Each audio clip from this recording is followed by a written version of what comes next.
Alors, Garga, Amanadji et Paul Biya et Adamou Danjua appartiennent à une catégorie qui aurait tout à fait le droit de revendiquer un label, celui de l'expérience, étant donné leur âge.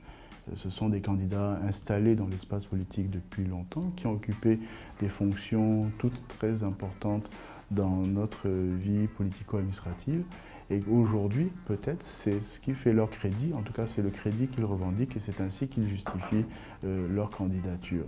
Maintenant, évidemment, il y a plusieurs éléments qui,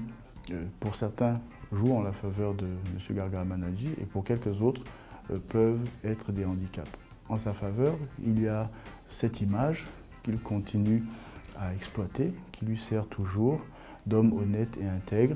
Il est celui qui a démissionné du gouvernement, il est ce chasseur de baleines, l'expression vient d'une formule qu'il avait utilisée à l'époque, et puis il a une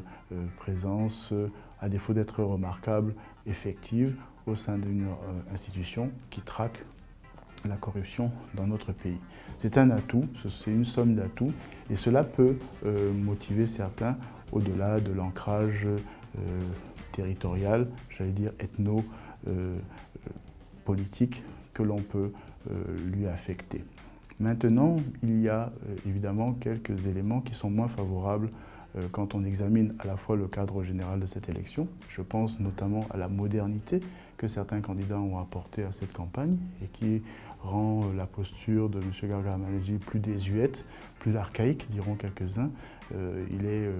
moins moderne, donc peut-être moins au fait des réalités de notre pays et peut-être aussi quelques-uns ne seraient pas rassurés de le voir président quand ces solutions, de leur point de vue, ne correspondraient pas à la marche du monde, à ce qu'est devenu le monde aujourd'hui, y compris le Cameroun. Autre difficulté, évidemment, c'est que quelque part, même s'il a,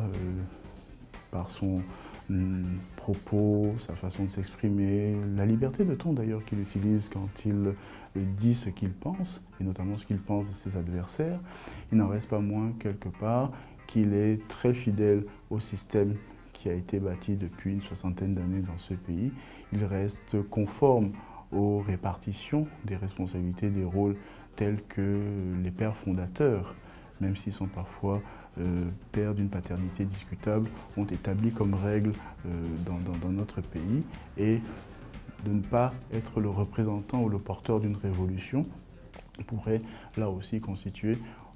pas seulement dans les jeunes générations, mais dans les catégories d'électeurs qui veulent que quelque chose de nouveau arrive après le 7 octobre, il peut être handicapé de ce fait-là et ne pas recevoir le soutien de ces Camerounais qui le trouvent crédible, qui le trouvent sérieux, qui le trouvent utile là où il est, mais qui ne voudraient pas de lui comme président quand son conformisme ou son conservatisme